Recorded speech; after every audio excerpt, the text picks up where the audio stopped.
Bueno, vamos a ver qué tal sale esto. Vamos a ver aquí la fuerza sobre un conductor rectilíneo de longitud L que está sumergido en un campo magnético B uniforme, ¿vale? Es decir, que es constante, un número, como hicimos cuando estudiábamos la fuerza sobre una carga con velocidad V dentro de un campo constante B, ¿vale? ¿Por qué va a haber una fuerza sobre un conductor en el que está recorrido por una intensidad de corriente I?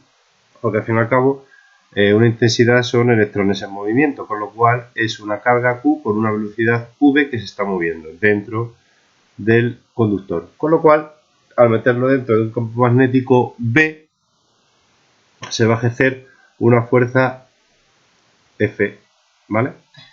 Entonces, ¿cuál será la fórmula que nos dará esa fuerza? Vale, pues bueno, aquí tenéis una pequeña demostración de cómo llegar a esta, que es la fórmula que nos dará la fuerza sobre una intensidad I dentro de un conductor de longitud L sumergido en un campo B externo constante, ¿vale? Bien, como veis, la longitud del conductor es un vector, ¿vale? Con lo cual tiene que tener módulo, dirección y sentido. El módulo será la longitud del conductor, es decir, lo que mide en metros. La dirección será el propio conductor y el sentido será el sentido de la corriente, es decir, el sentido de la intensidad de corriente, que en este caso sería así, ¿vale? Bien, si tenemos en cuenta que los ejes los tenemos así, eje X, eje Y y eje Z, en este ejemplo de aquí, la longitud sería la dirección del eje Y positivo, es decir, sería L, vector unitario, J, ¿vale? Eso sería, aquí por ejemplo, tendríamos el vector L, vamos a darle aquí, tendría el vector L, sería igual a la longitud por el vector unitario J, ¿vale? Ese sería en este ejemplo de aquí. Bien, si veis,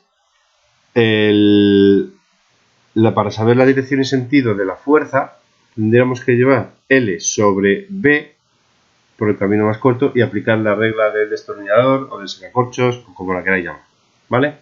Bien, aquí el campo magnético B, en este ejemplo, tendría esta dirección y este sentido, es decir, este así. Es decir, sería que el campo B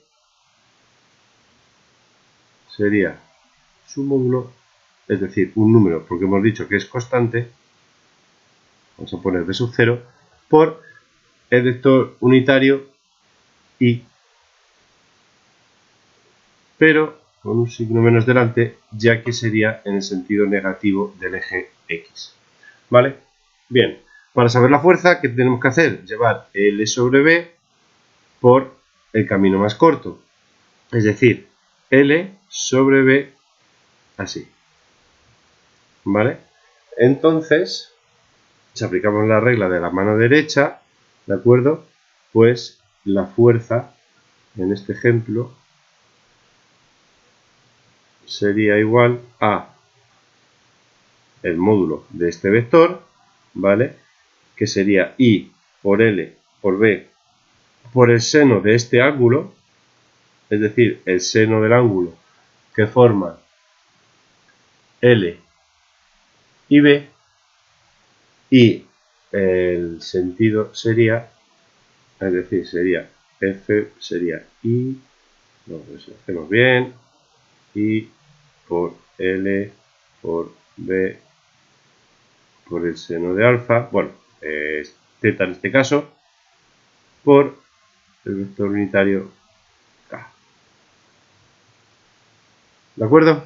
Simplemente tendremos que meter la intensidad en amperios, la longitud en metros, campo magnético en teslas, el seno del ángulo, ¿de acuerdo?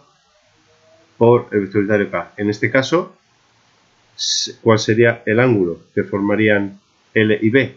Pues como uno está en el eje Y y otro en el eje X, aunque sea negativo, el ángulo son 90 grados, con lo cual sería seno de 90, que es 1.